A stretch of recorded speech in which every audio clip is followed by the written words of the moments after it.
Okay, so obviously thanks to everyone for joining us. So tonight we're going to discuss the topic of life after Senior Cup Rugby.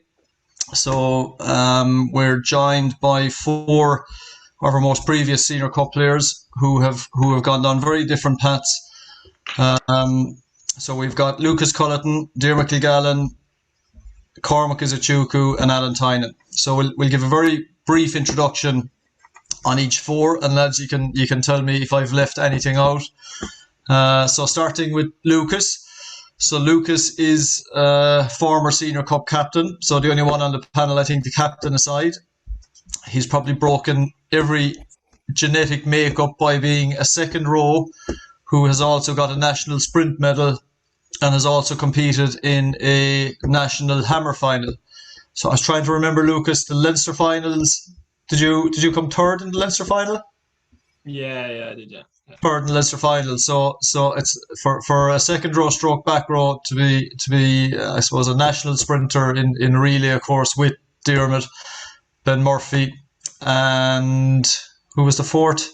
Darragh Loughnane. Darragh Loughnane, of course, yeah. So Lucas obviously went on then to play for the Connacht Eagles. I think you got was it Connacht under 19 Player of the Year as well, Lucas? Yeah. Yeah, and then moved to Dublin, and now working full time or training to be accountant, working full time in Dublin is the path that you're on at the moment. So next we have Diarmuid Kilgallen from Kildare. So Diarmuid, like Lucas, a national sprint silver medalist. You ran the first bend, Diarmuid, if memory serves me right, set the team up for a good win. I think coming from your leg of the race. Brother of Sean and Oisin. Sean has the Senior Cup medal, is that right? Yeah, he does. Yeah. Very good Gaelic footballer as well. Went on and represented Connacht. So you've already played Pro 14 in your first full season there. Yeah. Moving on. Things seem to be going very well for you at the moment, Diarmuid. So look, well done and continued success to you. So next up we have Cormac Izuchuku. So Cormac has had an incredible journey and a real testament, I suppose, to someone using great initiative. So Cormac from Tullamore played on the Senior Cup team for Ross Gray as a centre. And then Cormac moved via France and Scotland. Cormac, I think, if my information is right anyway, before moving back to play for the Irish Sevens. And then making the jump to Ulster Rugby. And I know you've had a small bit of bad news in terms of an injury, but I understand you've also had some very good news lately. Yeah, I signed my senior contract there last week for Ulster till 2023. So, and then obviously I tore my ACL as well in the same week, so it was a bit of a up and down week. Yeah. Well, look, sure, the injury obviously will hopefully recover soon, and look, we're all delighted for you, Cormac. Delighted that you've had such a positive time recently, obviously, and congrats on the contract and continued success with that. Thank you. And then so the fourth panelist is Alan Tynan. So there's a pretty long list here for Alan. So it might take a couple of minutes to go through. Alan, SCT winner. In fifth year, Alan, I think you played 3-year Senior Cup as well as, I think, Lucas and Diarmuid, probably the same as well, I'd say.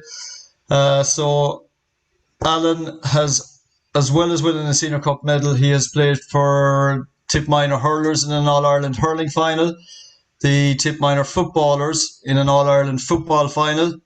Then went on and 4 years with the Munster Academy, and now with the Tipperary Senior Hurlers. So that's an incredible sporting CV. And Al is also back helping out the school, so he's coaching our JCT team this year, which the lads are really enjoying. So look, thanks to the four boys for giving up their time. Michael Harding is going to run through the questions. So Michael is Director of Player Performance Analysis, PPA. Michael is in charge of all performance analysis in the school, does a fantastic job. And I know Michael has some really interesting topics to talk to the lads about. So any questions, boys, put them in the Q&A. Sorry, put them in the chat box, and I'll hand over to you, Mike. Thanks, Brendan. Welcome, lads. Thanks very much for coming on tonight. The first bit I want to touch on is that final year in school, leaving cert, and trying to get that balance between leaving cert studies, books, and playing senior cup rugby, and especially your last year senior cup. It's a big focus. So I suppose, Alan, I'll come to you first, and that, like, in terms of that balance between the books and the senior cup. Yeah, no, I suppose, look, I went to the Cláiste de Football for 2 years in Roscrea, and I was playing as much sport as I could, and I probably wasn't in school very often because I was gone on every second bus that was leaving the place. So after chatting to my parents and a big push from them, thankfully I decided to make the route just a small bit out the road there, out into the school, and it was the best decision I've ever made. It allowed me to train as hard as I could, but also, I suppose, study along with that. And I suppose that's what school's all about, is learning and stuff like that. So, but no, it definitely allowed me to put my best foot forward. Like sport-wise and school-wise. I suppose in sixth year, I had a lot on my plate with hurling and football with Tipperary, and then I was playing with Leinster 19s too, and then obviously we got to the Senior Cup final the same year, which unfortunately we lost by a couple of points. But I suppose the routine in the school was really, really helpful. I suppose having the half days on the Wednesday to allow you to go and play your games, and also then coming in for the tutorials on a Saturday, which allowed you to catch up for the days you missed or the time you missed in school, and then the scheduled study plan at night. I don't know I think it could be changed a bit different now, but I think we were 6 o'clock till 8 o'clock, and then we'd have an hour break, and we'd go to the gym, or we'd play games of tag rugby or something, and then we study from 9 till 10 as well. So I suppose the routine was really, really good and really, really helpful, and the supervised study obviously made us knuckle down a small bit when we had to. Very good. And Cormac, from the research I've done here, I heard you would have done an awful lot of extras even on days you weren't in training and stuff. Like, so once again, like, how did you find getting that balance right between studying and getting ready to play senior cup rugby and rugby in general and all sports in school? I think, I was the same as Alan. When I was in school in Tullamore and Clash Column, I was the same. I was trying to get out of class and got myself in a small bit of trouble, and then my mum decided to go to Cistercian was the best shout, and then I did. And I remember on my first day, I walked into the gym, and I think it was Fionn Heffernan, and I think it was like Finbar Crowley, something benching like some crazy weights at the age they're at. And then that was the age I realized in TY as, like, coming over here to the school is going to be a big step up. You kind of have to take it seriously, like, off the pitch as well as on the pitch. And then that was when I really realized then, like, I need to go hard into the gym, and because it has such an impact on my game.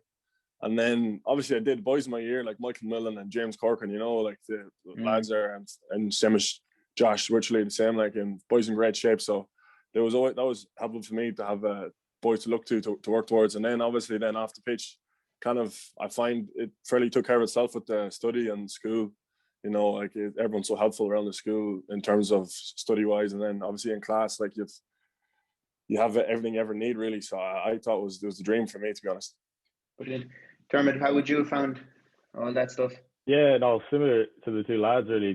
The way the school is kind of set up, you don't really have to compromise either your sport or your study.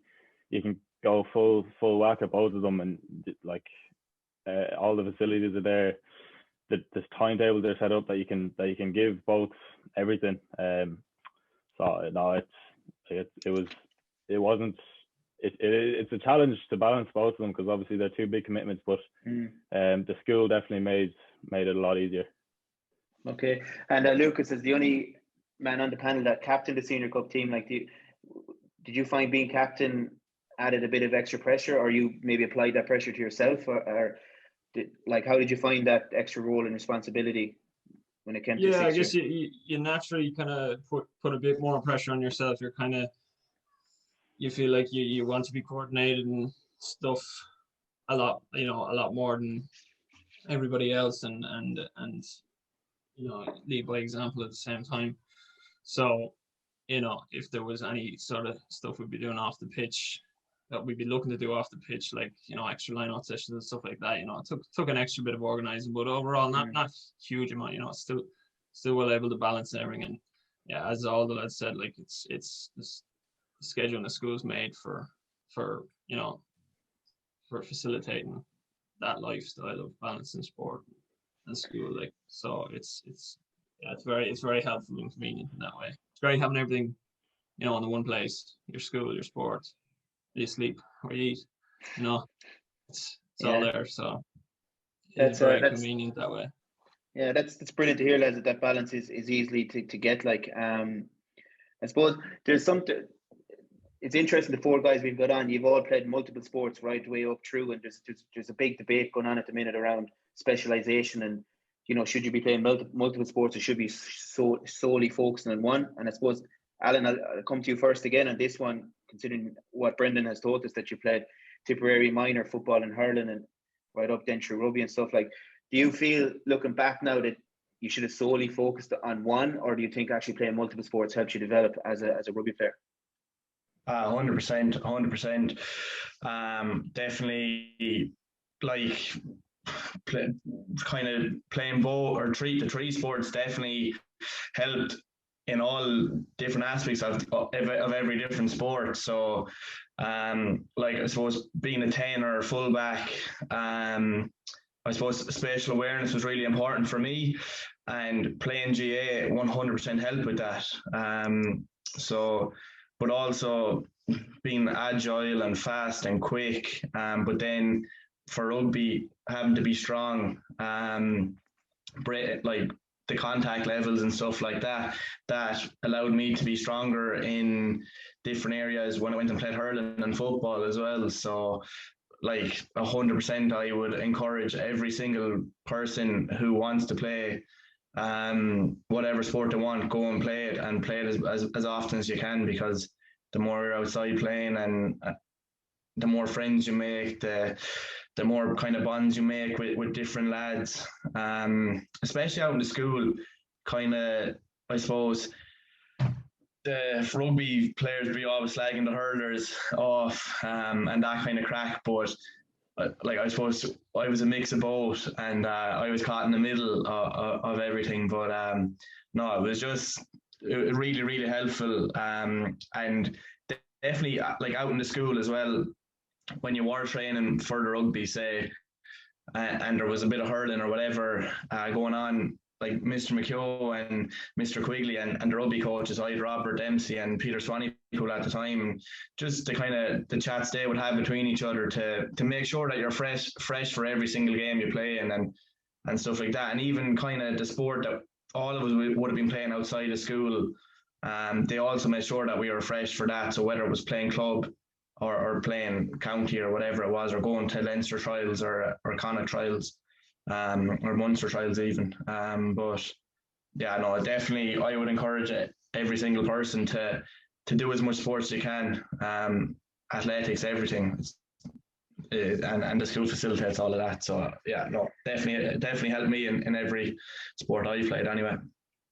Dermot, would you agree with that? Or yeah, I think at the age you are in school, I think I wouldn't see any reason why you'd ever stop playing one sport over another when you're that age. I think I agree with Alan. You can gain so much from playing all the different sports. There's so many kind of attributes that would cross over between rugby and, say, for me it was Gaelic football, with all sorts of stuff, agility, high ball, even fitness. I think there's just so much that playing a variety of sports can bring to your game, whichever game you want that to be in the end. I think, yeah, I wouldn't encourage anyone really to pick one over the other when you're at the age that you are in school. Yeah, I think there's just so many benefits of playing multiple sports, definitely. Yeah, I'd agree with that. Cormac, Lucas, did you have different opinion on that, or? Oh, Yeah, I definitely agree. Anyways, sorry, come on. Yeah. Like even if you take all of us, like we all played multiple sports, like between athletics, football, hurling.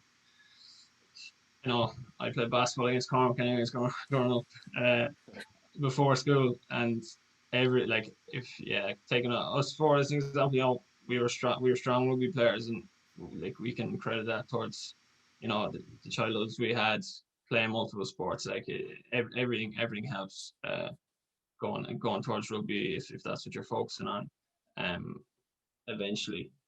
So definitely play as many sports as you can when you're younger. Like it's just huge benefits to it.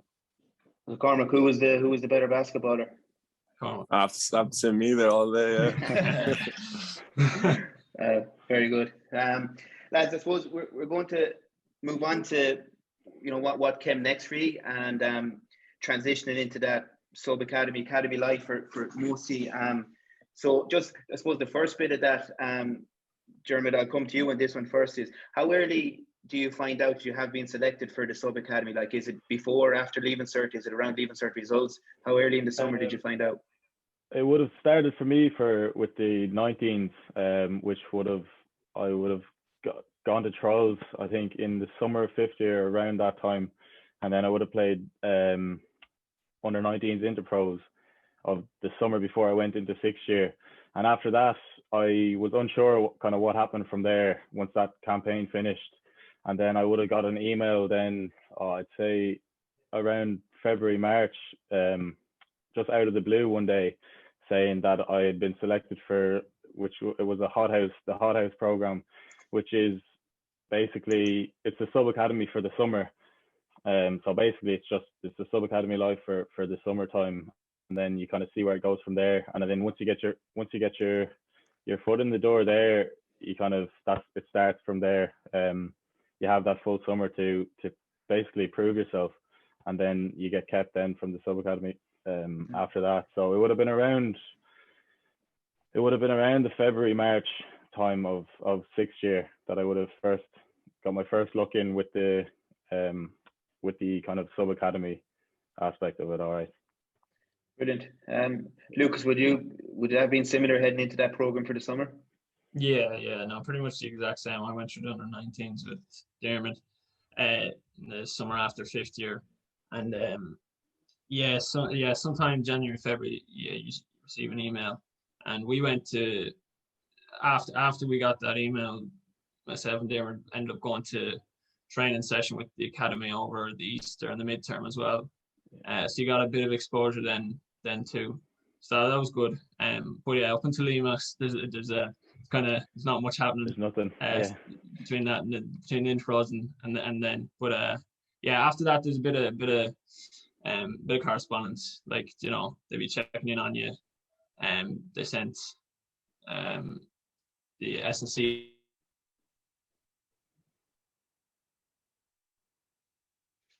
All right.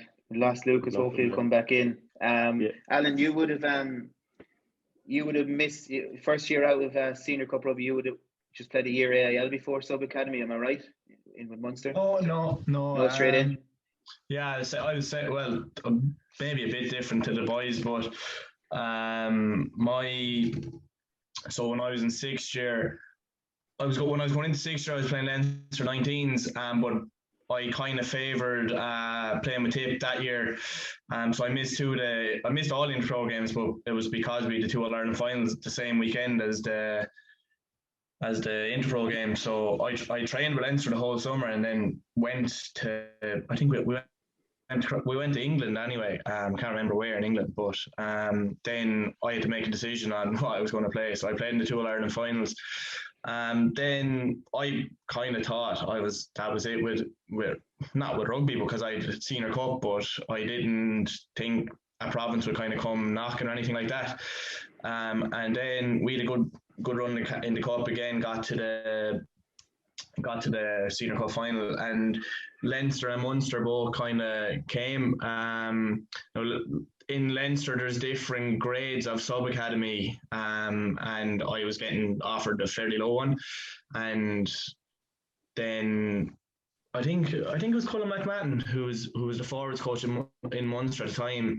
Gave my dad a ring, and asked me would I be interested, and I went as same as the boys, went down then and trained with the Munster Academy throughout like an Easter period, and then after that I got brought into the sub academy then for that whole first year, while also playing a lot of AIL games. I suppose I didn't make the Irish 26 Nations squad, so while a lot of lads or my age group would have been playing in that, I was getting a lot of exposure to, I suppose, senior rugby of the highest standard, and we got to the AIL semi-final that year, so that probably stood to me a lot.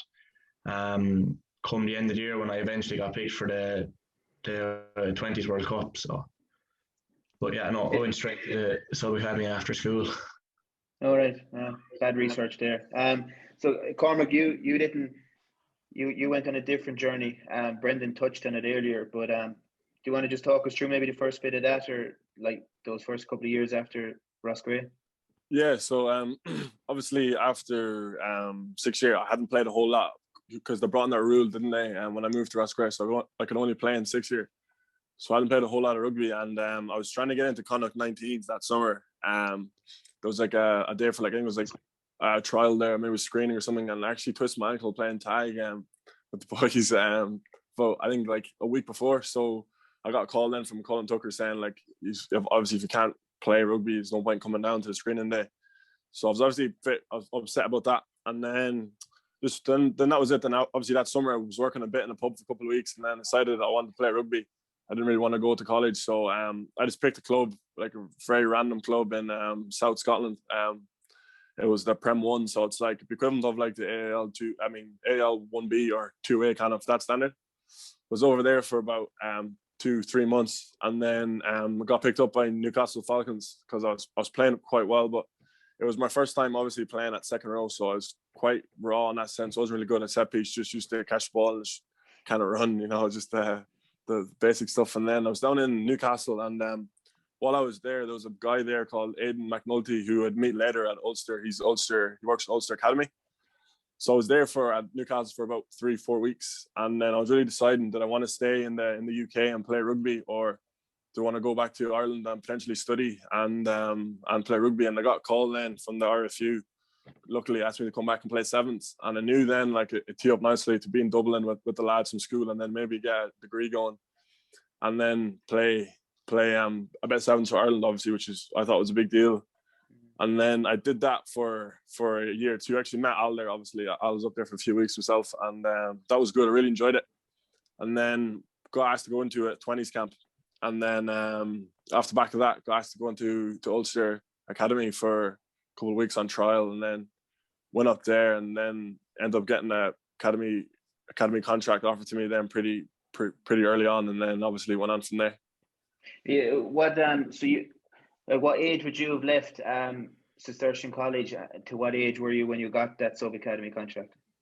So I was 18 when I went to Scotland, and then I got my first academy contract with sevens at would have been December the 1st of that year. So it would have been 18, but just about to turn 19 then, a month later. And then it was a year after that, I would have been 20 I would have been 21 when I got offered 2 years later the contract with Ulster. Yeah. Fascinating journey. All you guys that you would have spoke about how easy the balance was to get in Cistercian between studying and academic and rugby life. And I suppose Lucas, that first year in Connacht with you, when you got into the sub academy, or when you were training with Connacht kind of full time, what was the balance like then between college life and that academic side? Then in the next step of the journey, like when you were in with Connacht. That's for you, Lucas. Sorry. Yeah, I guess the big thing was, I guess big thing was we were training on one side of Galway, and then we had college on the other side. So that was a bit awkward. But something there we were cycling around a lot of the time, and so look, I was doing commerce, which didn't have particular thing else, so I was able to keep on top of it fairly well. Probably could have made a bit of a better effort at it. But yeah, they do. They they are very accommodating with college, like, and they understand that the degree is very important.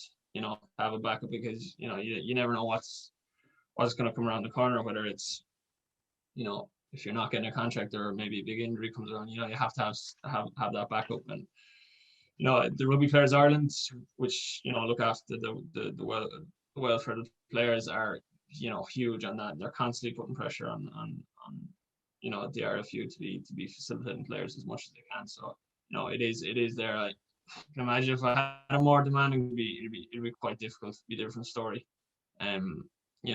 If you were there doing engineering or something with a huge amount of hours, it'd be very difficult. But yeah, for me it was manageable, definitely. And Lucas, if you don't mind me asking, did you pick that course then, to knowing that you, like, so when you would have known in February that you were potentially heading into Southern Canada, would you pick that course then because you knew it wouldn't have been that demanding and you could focus more time on rugby? Not particularly, actually. I didn't put a huge amount of thought into that. I knew I wanted to do something in terms of business in college. So, and commerce is kind of is the one of the mains for that. So I had in the back of my mind that it wouldn't be overly demanding in terms of hours in college. So but I did want to do commerce anyways. So yeah. Okay, Alan, you would have spent 4 years up in Munster. So how did you find that college rugby life balance? Yeah, same as the boys, I suppose. Kind of training. Well, I went to LIT, so training in UL, and then LIT being the far side of the city wasn't ideal. And I suppose for the first 2 years, I didn't have a car down with me, so going from bus to bus to get across wasn't ideal.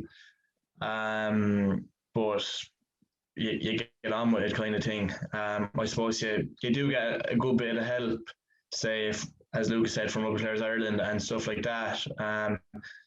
And also coming up to exams and stuff like that, like, I felt Munster had no problem giving me time off to put extra time into your study, maybe the week before and stuff like that. But just, I suppose the main thing, I didn't do it the first year, but I learned fairly quick afterwards to do it. Is just kind of make yourself known to your lecturers and stuff like that, and kind of fill them in on what you're doing, because they'll be as accommodating as they can be, and they're there to help you. So look, some of them, they're not going to be as nice as others, but you'll have that everywhere. But most of your lecturers are going to be, they'll be dead sound, and just want to check in with them and try to show them that you're doing a small bit of work anyway. They'll be as accommodating as you can, because when you're in that kind of setup, you're training every single day. Like, we only had 1 day a week off, and it was a Wednesday. And when I was in first year, that was the day I had least amount of college, so it just ended up being a pain there altogether. But just that's one bit of advice I give, is just make it known to your lecturers what you're actually doing, because they will help you out. But they might give you an extension on times on doing an assignment or stuff like that. So it's just going to benefit you, really, because I didn't do it first year, and I was under pressure. Man, Dermot, have you came under any pressure keeping that balance good and healthy?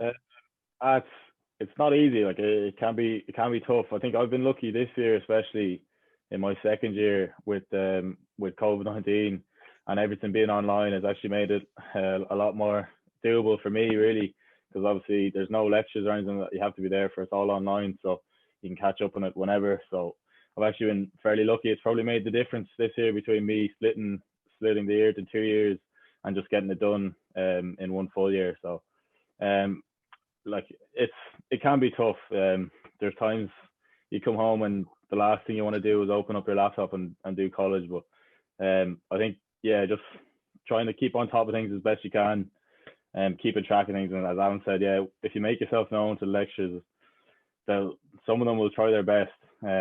they'll try their best anyway to make allowances for you. Obviously some will be more difficult than others, all right, but no, it's a challenge, but if you keep on top of it, it is doable, definitely. And Cormac, like, so you would have went over to Scotland for the few months, down to England, back to Ireland, sevens travels around a bit. How did you like? Were you even thinking of college while you were going through all that stuff, or what stage did academic side of it come into for you? Yeah, so obviously, like I actually went to Roscrea to get a good leaving cert, so I could actually go to college, but then obviously didn't work out that way for me. But I ended up applying for DIT, and I studied HR there. Would have been last year.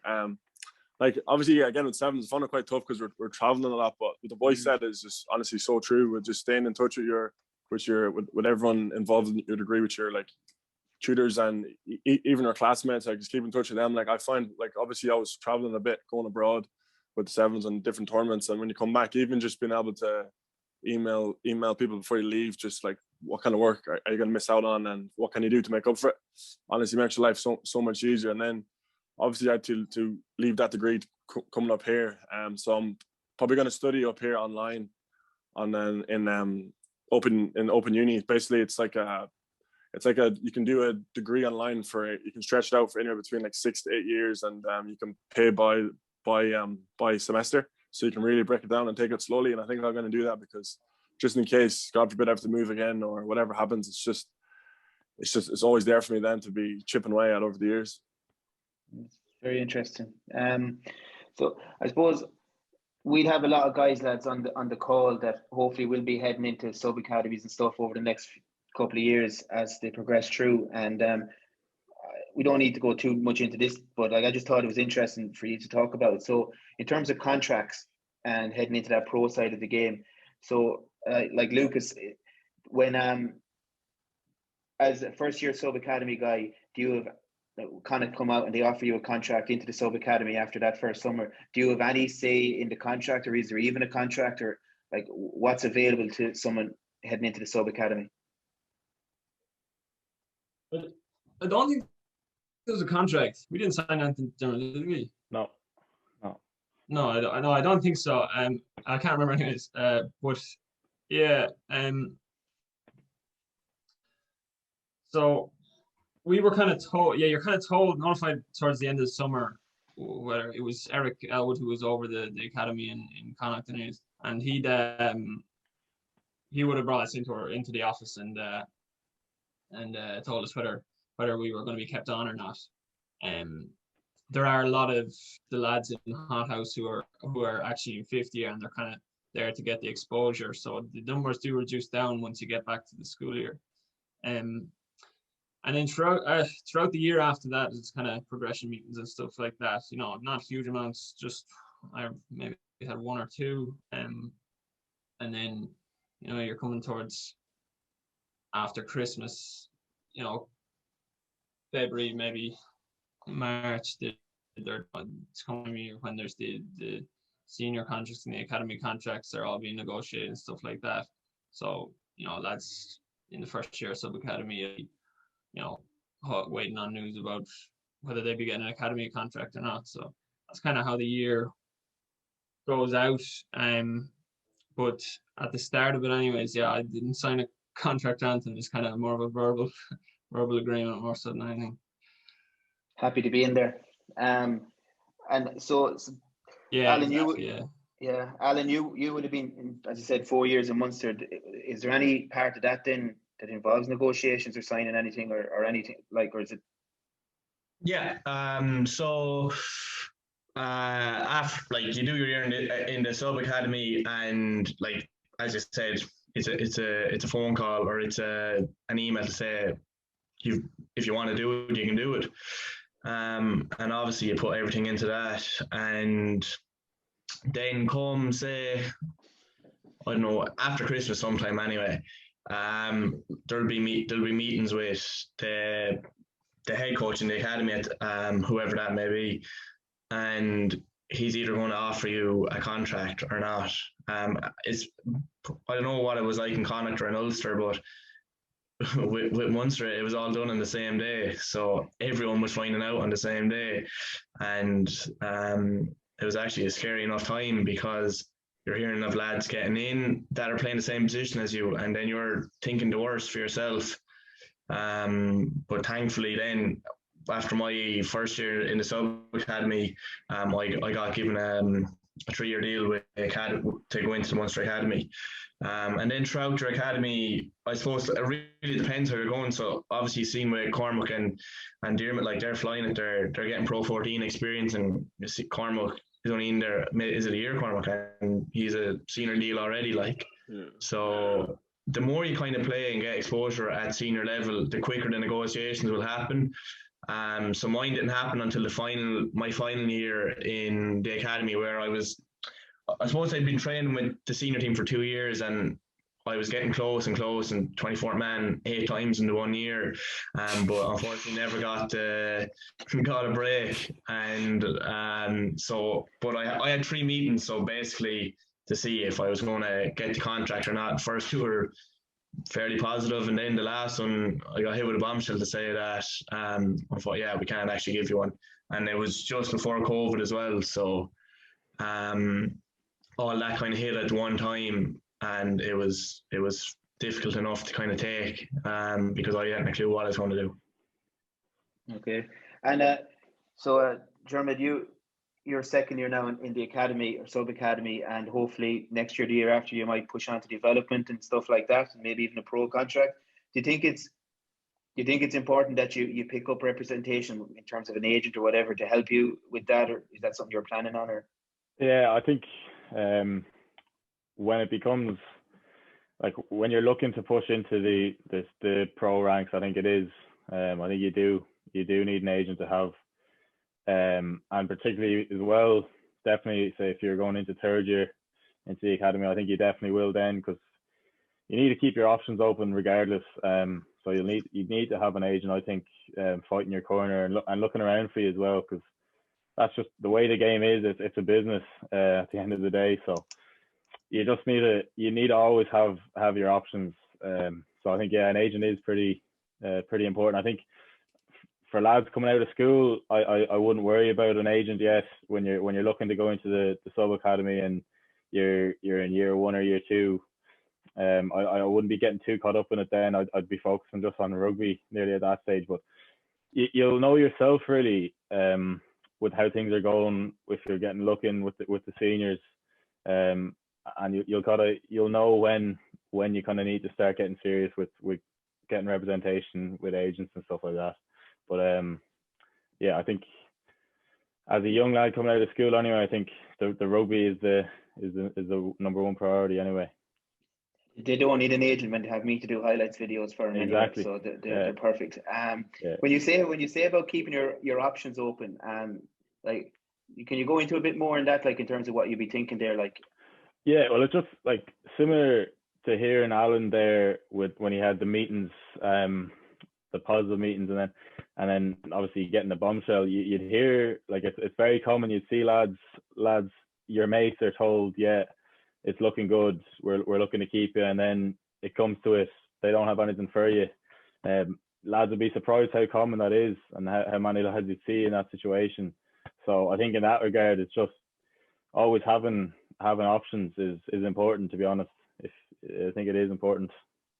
Yeah, and Cormac, you, as I said, mentioned your journey a good few times now, but in terms of Kelso and Newcastle, sevens into Ulster, had you any help along the way, or did you do a lot of that yourself? Or so obviously, like, coming from a family, like, no one in my family really plays rugby at all and knows much about it. Like, so when I was in Kelso, for example, just before I left, they were trying to make me sign a contract there for 3 years to like play like kind of like rugby that wasn't even pro rugby, which is a kind of crazy thought. And I was going to sign it because I was so happy to be playing rugby full stop. And again, I think that's when it would help to have maybe not an agent, but have like a third party, like someone you know and you can trust. And for me, that was like a guy I actually met in Scotland at the time, Gary Stevens. He's a coach from New Zealand.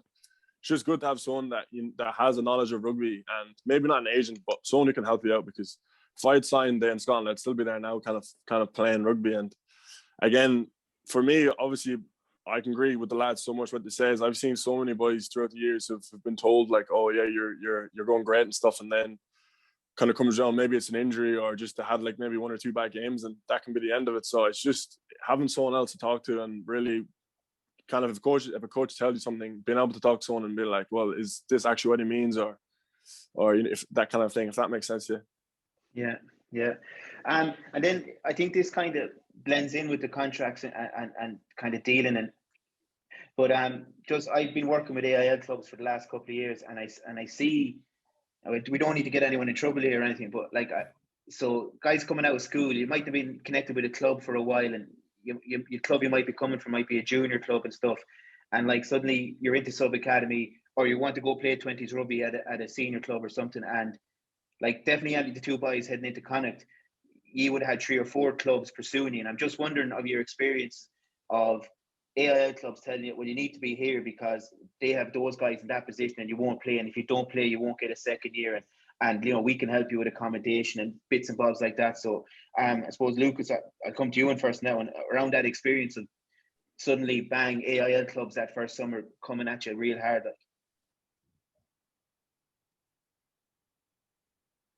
Yeah, it's a bit weird as a young lad, especially you've never kind of experienced something like that. Obviously, not a huge amount of clubs in Connacht, but the few were in contact and stuff like that.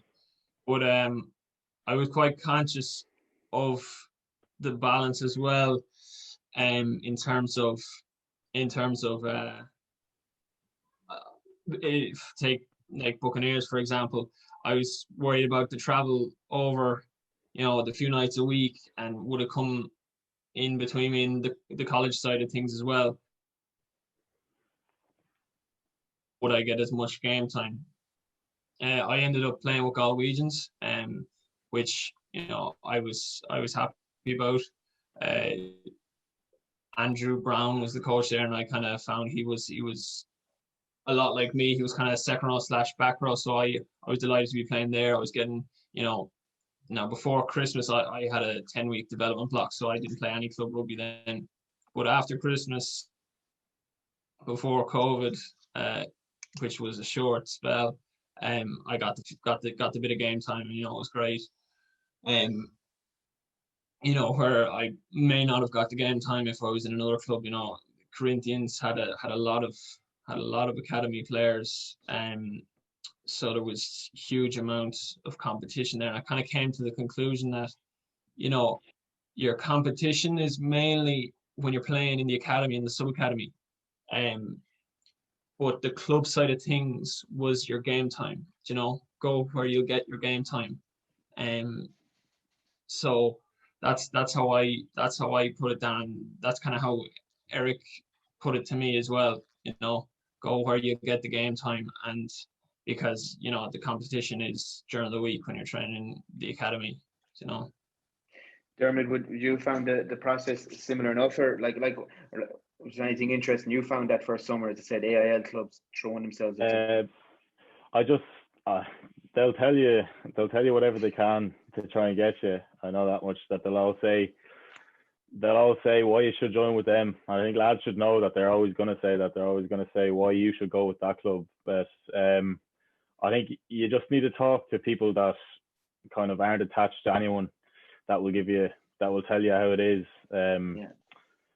That'll kind of, they because the coaches in these clubs, like, they're all great lads, but they all want you and they'll all say why you should join them. I think you just need to look at, there's loads of factors, like Lucas said there, with, say, for us traveling to Bucks in Athlone, we just weren't willing to travel that hour and a bit in the evening and be coming home at like 10 or 11 in the evening after training, and then having to wake up at 7 the next morning and do it all again. So there's factors like that, and then obviously you look at where you'll play the most rugby. Really, that's the main thing at that stage. So I think just talking to someone that doesn't have anything at stake, that is a third party, and that will give you solid advice, I think, is the main thing. Alan, was it easy enough picking the cookies? That probably wasn't easy. As the boy said, you have these offers coming in, and you're like, they're coming out of school, and you've no bloody money, and they're telling you this, that, and the other. And nah, but just one bit of advice I'd give is just take everything they say with a pinch of salt, because half it goes like they don't mean it. But it is important to try pick the right club for yourself. Look into it, you'll see, like, because they're telling you everything, but they're also saying it to 4 or 5 other lads as well. And I suppose, to be honest, I think so. I was lucky. I suppose myself and Fanine were mutually were going into it together. We were both going down into Munster at the same time, and all the same clubs were onto all of us, or all the same clubs were onto the two of us, and we just kind of held out till the very end, and we were able to see what players were signed in each position for each club, and Young Munster's the best fit for me, because I suppose when they're kind of going into the sub academy or into the academy, you probably want to be playing a higher level than just club 20s, and you want to be getting senior game time. And I suppose I got a full year of senior game time with Young Munsters under my belt, and it stood to me so much, and like it just it was the right fit for me. And I suppose I would just don't jump at anything. That's what I'd say. Don't, just because they're saying this or saying that, don't jump at it, because it could be completely the wrong decision for you at the end of the day. And Cormac, you would have missed that first bit of potential AIL stuff, but you would have been in and around the Irish Sevens. Do you want to chat to the lads about the experience of the travelling and the training and just playing Sevens? Yeah, so sevens is quite unusual in the sense that it's the only time you're going to be around like a really, really small squad for like a really long time. So like in the academy in the sevens, there's maybe only like 5, 6, 7 lads, and when the boys are away, it's just kind of you lads staying behind, and for some reason I don't know why it tends to be fitness. So all you really do is just run for like 2 weeks when the boys are away in kind of Dubai, like taking their pictures, and you're running there in a cold morning in December. But no, I loved it, because you get so much time and exposure for coaches, like to work on your skills and stuff. You know, it's not many times in your career playing lives you're gonna have like a coach coaching like maybe just 5 players for a couple of like hours a day. So I got loads of work on my passing and my fitness, and then obviously my speed, and then in the gym as well. It was worked out hugely for me. So and again, as a kind of coming in from Scotland, and when I was over there, just touch on what the boy said, kind of, I know obviously I didn't play AIL, but I was kind of playing for a club in Scotland, and I made the mistake of kind of going over and believing that I was kind of told that I was going to get paid like a wage, and I was going to get a job and everything. And when I landed over there with 50 quid, I got nothing to my name, and I was for the first 2 weeks like playing rugby, finding it hard, and couldn't pay for the bills to turn the lights on in the house and stuff, because I had nothing, and I had to go over to the coach's house. So I would say just be really careful if you're going for a club, to be careful what to say of you, because they'll tell you anything to get you there. And obviously I found out the hard way, but again, it worked out for me in the end. But yeah, no, again, between Kelso and Sevens, I've had a great time, and I've really enjoyed it. Brilliant.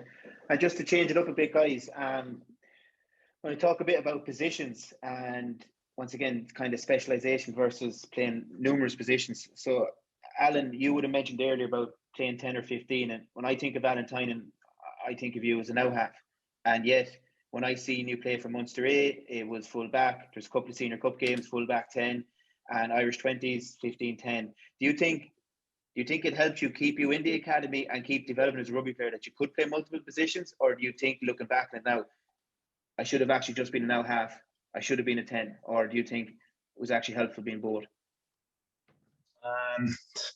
It's tough, I suppose. I suppose if it had worked out for me, I would have said it was great, but it didn't.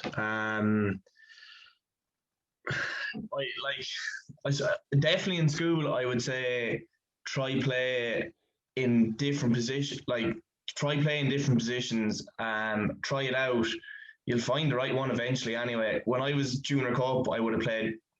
When I was in secondary, I would have played in the wing. When I was in third, I would have played 12 and 13. And and I would have played a bit of scrum half as well. And so then when I went to senior cup and I was a 10, I knew exactly kind of what the 13 would like or what the 15 would like.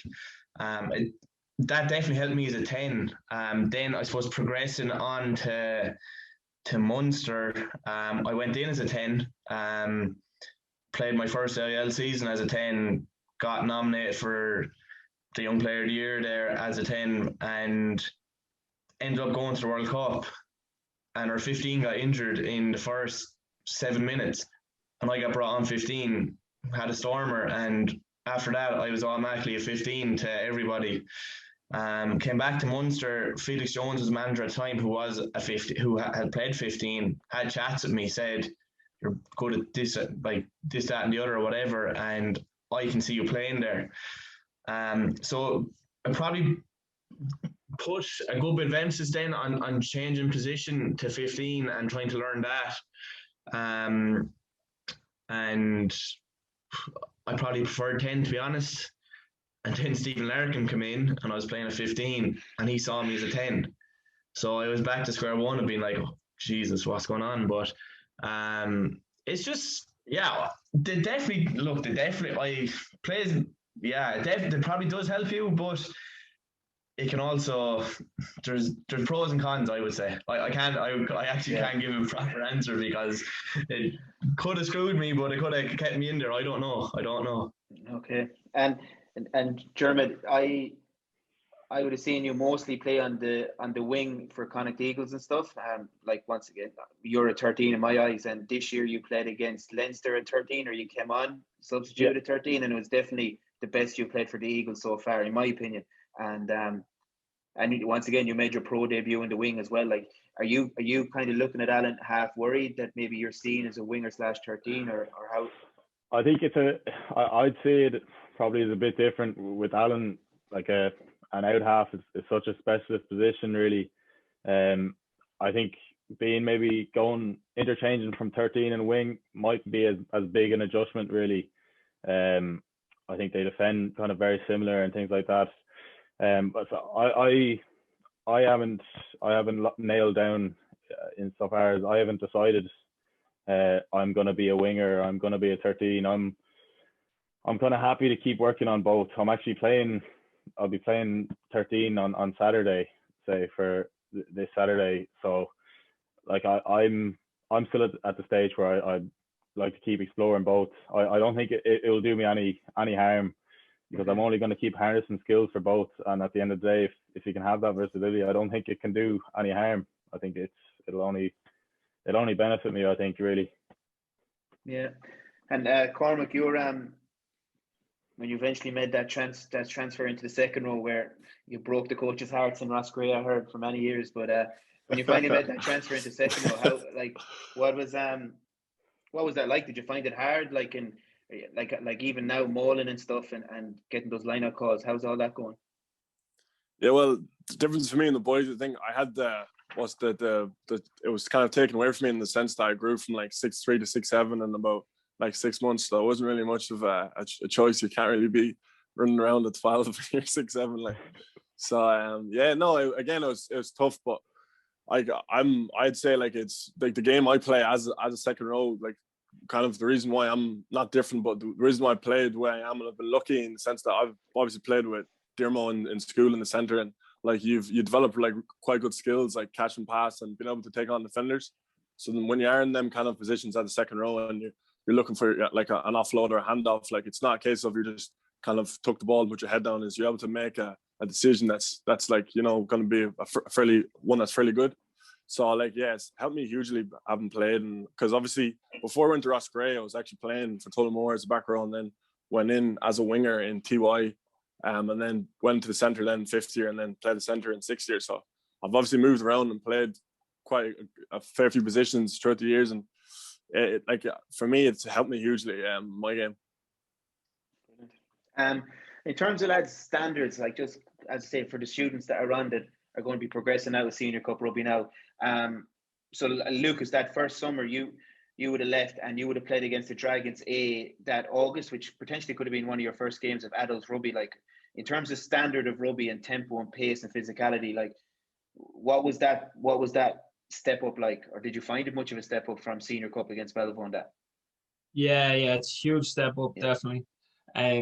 Particularly physically, you're playing against grown men all of a sudden, and for 80 minutes now, which you'd actually notice, the extra few minutes. So it is, it's very hard on the body to start off, but you do spend the summer kind of building yourself up to that to be able to resist the physicality. But the first game is always going to be a big shock to the system for sure. Like, yeah, it's I came out of that game feeling fairly sore anyways. Like, you'd come out of cup games in school, running into young lads your own age, and you'd be sore after that. But you all of a sudden you're running into grown men, and it's a different ballgame altogether.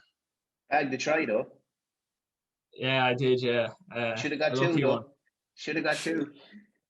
I don't know about the second one now. Okay. The first one was lucky. I got some fella knocked it on. I dropped it, and I just got in, swiped it. And Dermot, you would have your second year, so you would have played a couple of Eagles games, and then suddenly out of nowhere you're playing on the wing against Munster in the Aviva Stadium for your first cap, and that was a mental game. 2 red cards for Connacht in the first half, I think, if that's the right game. That's like one. that. In terms of even then from Eagles to that level, what like? Well, like you were training. You're training at that level. I came into this summer straight into training full time with the seniors. So in a way, I kind of treated training from July as if I was playing games, because I knew it was that big a step. So then when it came to that game, which obviously came early enough on for me, I just said, like, it's a step up, but I've been training like this for the last 2 months. I think a lot of lads can make it a big deal in their head that they're playing this big level. I mean, like if you lads in school are thinking, Jesus, it's such a big step up. Well, like, of course, if you're looking at where you are now, you're looking at these lads playing. Of course, it's a big step up, but you're gonna improve a lot. You're gonna learn a lot, get a lot bigger in the time between now and when you're playing at that level. So it's a step up, but it's a step up you're actually ready for, and you mightn't realize until you're actually in the thick of it. It might take something to happen for you to think, yeah, I actually am. I'm ready for this. I'm not out of my depth here. But yeah, it's a good challenge, definitely. But I think lads, it can be built up a lot more than it needs to be in a way. I think lads can be a lot more ready than they actually think they are without even knowing it. So yeah, it's brilliant advice. I suppose as we move on to transitioning, thankfully there's 2E still involved in it, but in terms of Alan and Lucas, transitioning out of academy life and back into what the rest of us call the normal world. So like Alan, you'd 4 years there in Munster. Like, how did you find that transitioning out and you kind of maybe just before that planning to get out and stuff around that time? Very odd, really odd. Suppose I'd been living in Limerick for 4 years, got let go, and we got hit with COVID, and I'm back at home now in Rossray, living with my parents, annoying them. So yeah, just weird being probably around them a lot more, or my family and stuff like that. But no, I suppose up until Christmas there, I was doing college and all online and stuff like that. But now after Christmas, on work placement, so I'm actually enjoying that a lot because I'm not bored. I'm in a routine. I get up and go to work and come home and I train and go to the gym or go do my own running session or something like that. But definitely at the start I found it really odd, and I didn't really know what to do with myself, and I was fairly down about it, to be honest. I was probably, if someone said something to me, bite at them for no reason at all, just because I actually didn't know what I was doing myself. And you're kind of thinking where to go now. I was probably lucky in the sense that I did have college to fall back on. Well, I was 100% lucky in the sense that I had college to fall back on, because if it had been COVID, say, and I was not in college, I probably would have just been sitting home and scratching my head, like. So, no, I was definitely lucky in that way. But I suppose you just get used to it. Then you get on with things. You kind of pick yourself back up. You look at. I suppose I looked at different options. And I found, like, I'm gone in playing hurling with Tipperary now. Back to do probably something I love doing the most. So definitely delighted with that decision. But I could have gone a different way. I could have tried to stay home at rugby. And I suppose that's what we were on about earlier with the agent. He was probably able to help me with different scenarios that were going on, with maybe going to America or maybe going to France or something like that. But I just he kind of gave me the advice to do what I love as well. So I ended up picking hurling. Fair play to him.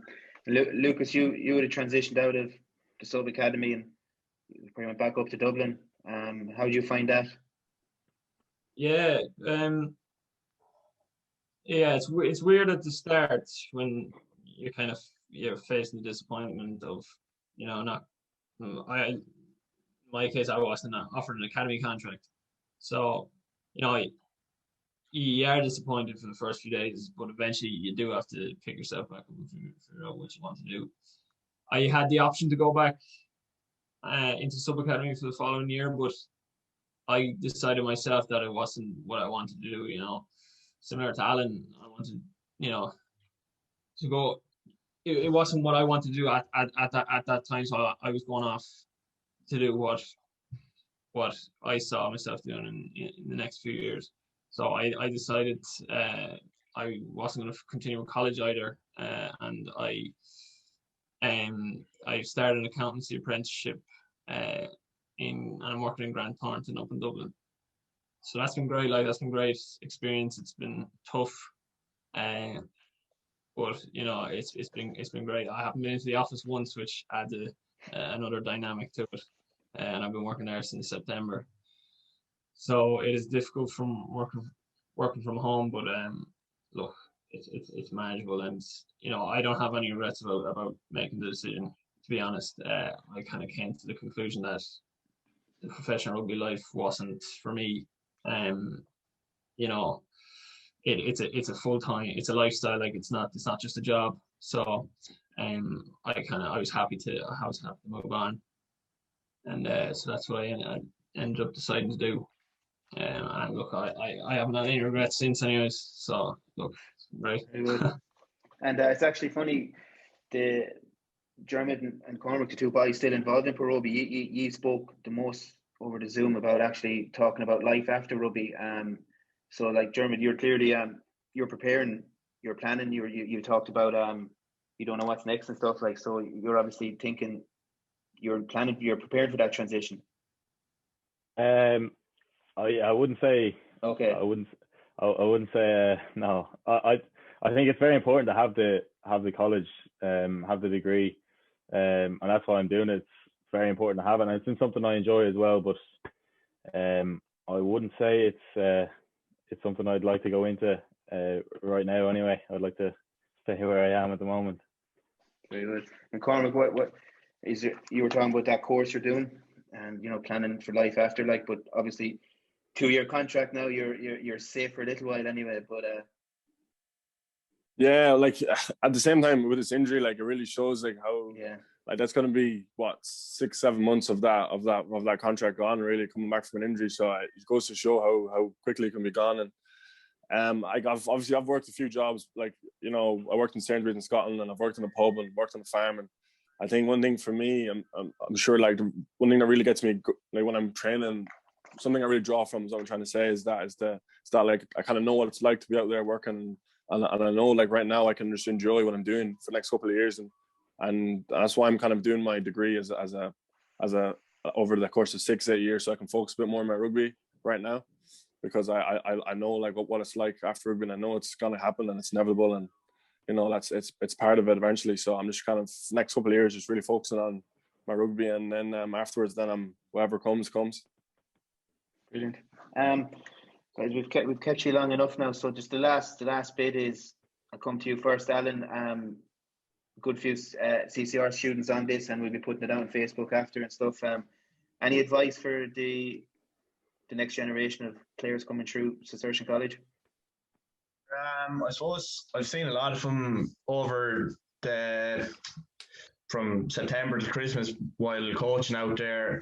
Felt out the senior club team with the junior team, and the first and second years are training right beside me. So I've seen them all. I suppose the one thing I would definitely say is, while you're out in the school, enjoy every minute of it. Enjoy every minute of going out training with the lads that they're all your best friends, and they'll still always be your best friends after you leave school. You might go to different colleges and you're from different towns, and you mightn't see them that often, but you'll have a little group chat going, and it'll be dinging away every 20 minutes with a bit of crack from, it could have been 7 or 8 years ago, or what's going on now at the minute.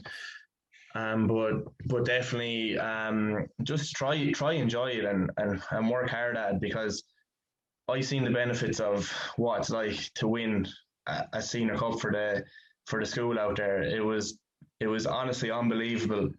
You see the past students coming back. You see what it means to, say, Mr. McHugh, lads that are putting in so much hard work behind the scenes. But genuinely just enjoy every second of it you can out there, and if you can bring a senior cup back, that would be great. Dermot, any? Yeah, I think enjoying it is massive. I think if you're not enjoying it, there's no point to it really. I think as well, for lads that want to push on, I'd say don't look at what other lads have done before you. You look at other past peoples and say, oh, they played this, they played that. I think don't rule it. Like you can easily rule yourself out by looking at who did what before you. Some lads making 20s, some lads playing pro rugby at a certain age or anything. There's always a way if you want it bad enough. I think I would say don't get caught up in anyone else really. I think just focus on yourself and make sure you're enjoying it, because if you're not, then there's no point to any of it. Lucas, have you any words of wisdom? Yeah, no, simple lads. Just it's quite find what you have great ever again. You're literally playing with, your best friends that you live with all the time, and it's tight knit group and everything, and it is kind of the best rugby you'll play, and it's very unfortunate this year, obviously, with the lads missing out. It's just the way it is, but it's terrible. But as Alan said, keep in contact with everybody post leaving cert, and after that, they are the best friends you'll ever have. Still without a doubt, all the best friends I have. And Cormac, on that long winding road that you've been on, what advice have you picked up on the way? Yeah, the boys have touched on it there completely. Just don't. One thing I would say is don't look too far ahead. I think, as the boys said, your lads will be looking at, oh, I want to get an academy contract, or I want to get this, I want to play senior. At the end of the day, if you're not happy where you are right now, and if you're not enjoying it, you won't play good rugby. It doesn't matter where you want to be. If you're not playing good rugby, you won't get there. So just enjoy it when you are, and when you're enjoying it, you play good rugby. I think one of my biggest regrets was before school games. I used to get so nervous, sit up in the showers for hours before the bus left, kind of just getting so nervous for games. And I wish I'd just gone out and enjoyed it, kind of not thought about it so much. And I think if I could have played a bit better in school. And as boys said, you'll never again play with such lads who are so close to you for so long. And it's such a great season, kind of every day you're waking up and you're looking forward to going out and playing rugby with your mates, training after school and stuff. So I just say just enjoy it, and only when you enjoy it you'll play good rugby. Brilliant, lads. That's it for me now anyway, and thanks very much for your openness and your honesty is brilliant, and I hope the students got something out of that. Thanks very much, lads. Cheers. Thank you. You're muted, Brendan. Sorry, Mike. So, look, thanks obviously very much to Michael for hosting a great conversation. Look, obviously, this was postponed around Gary Halpin's sad passing. And look, just from your point of view, we had been chatting to Gary before this conversation. I know Gary was really looking forward to this, and the way he described it was for the best. And look, I think that's probably the highest compliment coming from the highest source. So look, we're all very proud of you in the school. Keep up your great work and enjoy everything you're doing. And yeah, thanks to Michael and a great chat, boys. So well done, everyone.